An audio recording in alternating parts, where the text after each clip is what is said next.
CPCB के द्वारा जो निर्देश दिया गया है उसके बाद अब उद्यमियों पर भी एक तलवार लटकती नज़र आ रही है, जहां 12,000 करोड़ से ज़्यादा रेवेन्यू देने वाला पानीपत अब कहीं ना कहीं अब पलायन करने को मजबूर है। और इसी को लेकर के आज उद्यमियों द्वारा बड़ी आपात बैठक बुलाई गई और अहम निर्णय लिए गए। इस बारे में जानेंगे हमारे साथ उद्यमी वर्मा जी। आज जो खतरा आपकी इंडस्ट्री पर जो है दिख रहा है, तो उसको लेकर के अब क्या आगामी कदम उठाए गए हैं, क्या इसका फैसला लिया? देखो जी, सिंपल सी बात है, अगर ये गवर्नमेंट ने ये कानून वापस नहीं लिया, ये अपना नहीं लिया, तो पानीपत की इंडस्ट्री बिल्कुल ही ख़त्म हो जाएगी। आपने 12 तारीख तक ये बंद किया है, 12 तारीख तक ही बहुत बड़ा नुकसान हो जाएगा इंडस्ट्री को, कई लाखों क्या करोड़ों का नुकसान हो जाएगा। और सारे जो यहाँ पे कम से कम 8 लाख के करीब वर्कर एम्प्लॉई ये सारे इफेक्टेड होंगे और पानीपत की इंडस्ट्री का बहुत बुरा हाल हो जाएगा। अगर आपने हमारे बारे में नहीं सोचा तो सारी इंडस्ट्री वाले जो हैं, चाहे वो डोमेस्टिक का काम करते हैं, चाहे एक्सपोर्ट का काम करते हैं, या हमारे से जुड़े और अपने भाई हैं, सभी के सभी आदमी जो है 60-70 हज़ार आदमी हम लेकर के सड़क पे चले जाएंगे। कल को ये मत कहना भाई क्या होगा। रही बात ये इतने आदमी 5-6 लाख आदमी बेरोजगार हो जाएंगे, सड़क पे आएंगे, वो क्या करेंगे? लॉ एंड ऑर्डर को आप कैसे संभालोगे, कैसे उनको रोजगार दो, कैसे पैसे करोगे, कैसे क्या करोगे? ये इंडस्ट्री के लिए बड़ा क्रूशियल समय है। बिल्कुल। सरकार से इस बीच कोई बातचीत हुई, कोई रास्ता निकला है इस बारे में? कुछ बातचीत अभी कोई बात नहीं हुई। देखो, कल हम शायद जाएंगे डी साहब के पास, भीम जी हमारे साथ हैं, और ये जा करके कल हम टाइम लेंगे। अगर उन्होंने हमारी बात को माना तो ठीक है, नहीं माना तो हम फिर हेजिटेशन पे मजबूर हो जाएंगे। हेजिटेशन को लेकर के अब दूसरी बात, राणा जी, लगातार जिस तरह से डाइंग की बात करें तो उसका इफेक्टिव कितना इस पर आपको दिख रहा है आपकी इंडस्ट्री पर? ये एक डाइंग इंडस्ट्री तो खत्म है ही है, जिससे बंद होने से, बट डाइंग नहीं होगा। इससे हैंडलूम हो, जो डोमेस्टिक का काम हो, एक्सपोर्ट का, सब इफेक्टेड है, क्योंकि सबका बेस डाइंग और प्रिंटिंग ही है।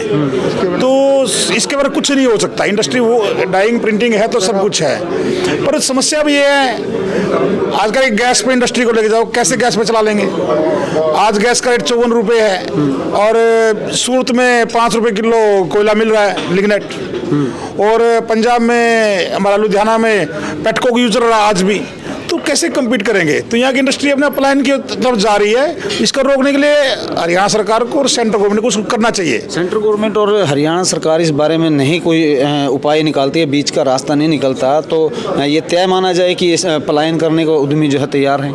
हाँ, बिल्कुल तैयार हैं। और अभी तो फिलहाल हम सरकार को जगाने के लिए शनिवार को एक 50 से 60 हज़ार आदमी लेकर रोड पर उतर रहे हैं, अपने वर्करों को लेकर, अपने उनको, और वो सब जाएंगे, सरकार को अलर्ट करेंगे। नहीं तो उसके बाद पलायन तुम्हारा एक आखिरी रास्ता है। पोल्यूशन की यदि बात की जाए कि दिल्ली में पोल्यूशन बढ़ रहा है, उद्यमियों पर लगातार बात कही जा रही, तो इससे क्या लगता है राणा जी कि कहीं ना कहीं आप ही जिम्मेदार हैं? क्योंकि इससे पहले किसानों पर भी बातचीत कही गई थी, उससे ज़्यादा ट्रांसपोर्ट भी ज़्यादा चलता है। नहीं, इंडस्ट्री का इतना ज़्यादा पोल्यूशन है ही नहीं।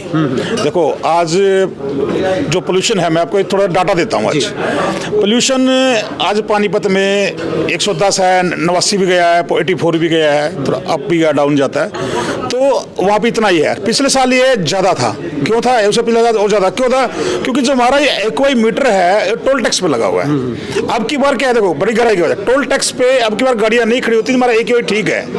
और अगर जब टोल टैक्स बंद होता है, गाड़ियाँ खड़ी होती है, वहाँ पे हमारा एक्वाई बढ़ जाता है। तो हमारा तो इंडस्ट्री का इसमें रोल ही नहीं है। ये बेसिकली दिल्ली का अपना रोल है, अपने इनके व्हीकल्स का रोल है, उनका डस्ट का रोल है। बार बार ये है कि एक प्रॉब्लम है, जहाँ प्रॉब्लम है कि इंडस्ट्री को बंद कर दो।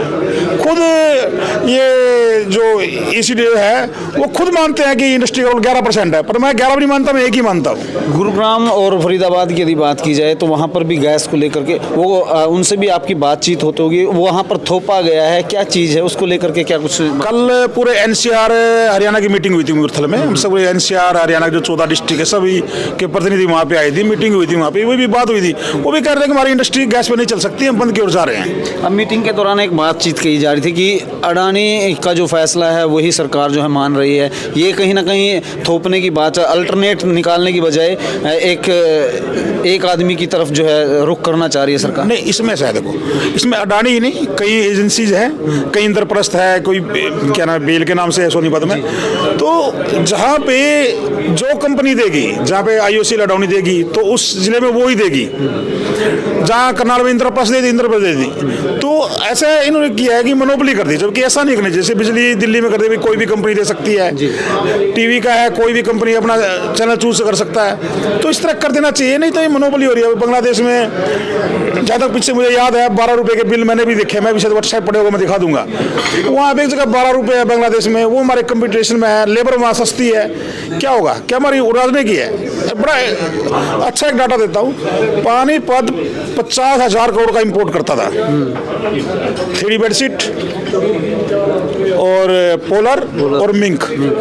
आज ये पानीपत में परसेंट अपने अंदर कर दी। क्या गलती कर दी कि अपना विदेशी मुद्रा बना हमने बचा लिया, उल्टा हम एक्सपोर्ट करना शुरू कर दिया है? क्या इंडस्ट्रीज को खत्म करना चाह रही है क्या सरकार?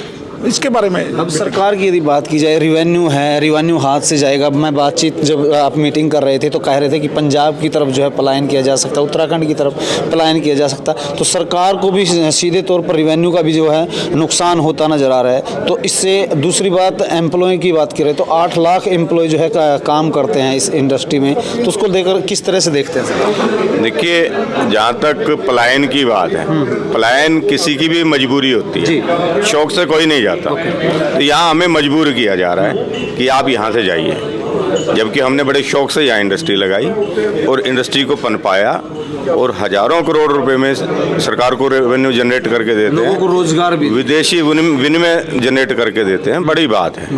पूरे वर्ल्ड में पानीपत जो है हैंडलूम नगरी के नाम से जाना जाता है और जो डाइंग प्रोसेस है इस इंडस्ट्री, हमारी पानीपत की पूरी इंडस्ट्री की बैकबोन है। तो ये चोट बैकबोन पे है, तो उसमें सब प्रभावित हैं। और जो शनिवार को जो हमने तय किया है कि हम एक प्रोटेस्ट निकालेंगे, तब तक अगर हमारा कोई मसला हल नहीं होता तो इसमें शहर की सभी एसोसिएशन, चाहे वो इंडस्ट्री एसोसिएशन है, चाहे trader association, even transport association भी हमारा साथ देगी। बिल्कुल, वो तो सब लोग साथ मिलकर एक प्रोटेस्ट करेंगे। प्रोटेस्ट हमारा सिर्फ इसलिए है कि आप इंडस्ट्री की तरफ देखो, आप एक तरफ आंख बंद करके इंडस्ट्री को बंद मत कर दो। मेरा एक सुझाव है, लोग कहते हैं कि इंडस्ट्री पॉल्यूशन फैलाती है। एक काम करते हैं, एक दिन जो प्रशासन है इंडस्ट्री भी बंद कर दे और सारा ट्रांसपोर्ट सिस्टम एक बार होल्ड पे ले आए। फिर कितना IQ वो जो भी है, कितने मीटर पे आता है, 100 पे आता है, 80 पे आता है, 70 पे आता है, उसके बाद उसको सस्पेंड करके ट्रांसपोर्ट को आप खाली इंडस्ट्री चला लो, पता चल जाएगा कि इंडस्ट्री कितना पोल्यूशन दे रही है और आपका ट्रांसपोर्ट सिस्टम कितना पोल्यूशन दे रहा है। आपके सड़क पे जाम लगते हैं, उसको रोकने वाला कोई नहीं है।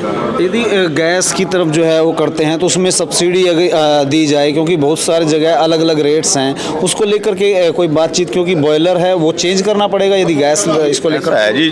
जब भी हम इस पे गैस पे जाएंगे तो पूरी मशीनरी चेंज करनी पड़ेगी जो बॉयलर की है, और उस पर खर्चा है। तो हम कहते हैं, अब पिछले 2 साल से कह रहे हैं कि भाई आप हमें उस पर सब्सिडी दे दें ताकि लोग उसमें बदलाव कर सकें। और दूसरा जो है, जो गैस का रेट है, आपने मोनोपोली कर दी, कोई नहीं, सिस्टम है सरकार का जो है, लेकिन उसको सब्सिडाइज करवा दें ताकि शुरू में एक प्रोत्साहन मिले कि भाई जो खर्च हमारा 3 गुना खर्च आ जाता है गैस पे, तो एक बार उसको न्यूट्रलाइज कर दें तो लोग प्रोत्साहित होंगे, तो तब काम हो सकता है। सरकार और आपके बीच बातचीत नहीं होती है? 12 तारीख का जो है आदेश दिए गए हैं, निर्देश जो दिए गए हैं, उसकी तरफ लॉस कितना होगा यदि आपका लंबा संघर्ष चलता है? नहीं, ऐसा भी नहीं है। अभी हम पिछले हफ्ते गए थे, डिप्टी CM साहब से मिले थे, हमने अपनी बात रखी थी, लेकिन उनका भी ये कहना है कि भी ये केंद्रीय सरकार जो NGT के आदेश हैं, इसमें बहुत ज़्यादा हम कुछ नहीं कर सकते। लेकिन ऐसा भी कहीं नहीं होता कि सरकार चाहे तो कुछ भी नहीं कर सकती। सरकार चाहे तो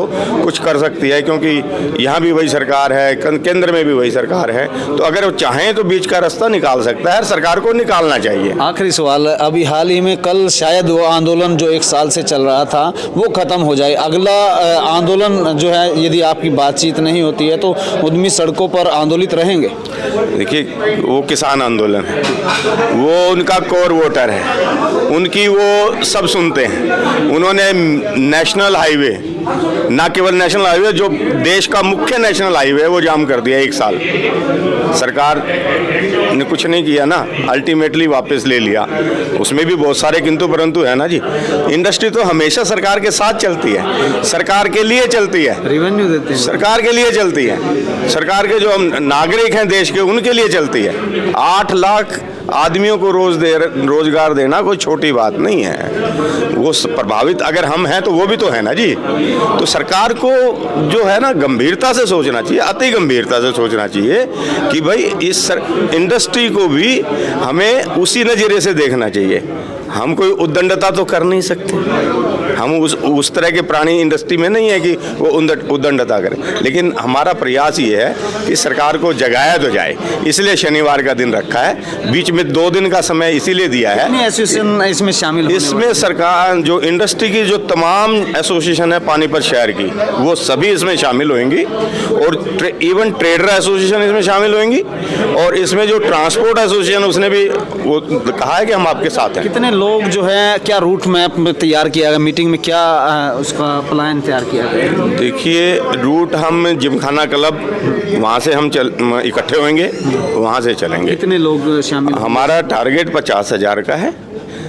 समय पे जो होगा 60 भी हो सकते हैं, 40 भी हो सकते हैं, लेकिन हमारा ये वादा है कि वो जो भी मार्च होगा वो बिल्कुल शांतिपूर्ण तरीके से होगा, अनुशासन के साथ होगा। हमारा मकसद सिर्फ सरकार को जगाना है और ये एहसास दिलाना है कि हम भी आप ही के नागरिक हैं, हमारी तरफ भी सहानुभूतिपूर्वक सोचिए। शुक्रिया बात करने के लिए। तो आपने देखा कि यहाँ पर जो है इंडस्ट्रीज जो आज आपात बैठक बुलाई है, और आपको बता दें कि तमाम जो लोग हैं यहाँ पर इकट्ठे हुए, और आपात बैठक के बाद जो निर्णय लिया गया है कि जहां केंद्रीय प्रदूषण सेंट्रल बोर्ड की यदि बात की जाए, आदेश के अनुसार अब इंडस्ट्री चाहे तो पलायन की जाएंगी या फिर सरकार के लिए बीच में जो संघर्ष का रास्ता है वो अपनाएंगे। उनका साफ तौर पे कहना है कि यदि हमें इस तरह से यहाँ से पलायन करना पड़ा तो सरकार के लिए बड़ा धक्का होगा, क्योंकि जहाँ दूसरी तरफ रेवेन्यू लॉस होगा तो वहीं 8 लाख लोग जो यहाँ पर रह रहे हैं वो बेरोजगार होंगे। उनके बारे में सरकार क्या सोचेगी, अब देखना यह दिलचस्प होगा कि उद्यमियों के इस अल्टीमेटम के बाद बीच में सरकार क्या रास्ता निकालती है। सहयोगी संदीप कुमार के साथ जितेंद्र अहलावत, सिटी तहलका पानीपत।